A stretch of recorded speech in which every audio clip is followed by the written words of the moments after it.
ଶହେ ଆଠ ଗରା ଜଳକୁ ଢାଳି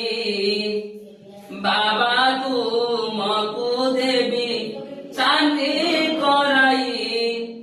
ତୁମ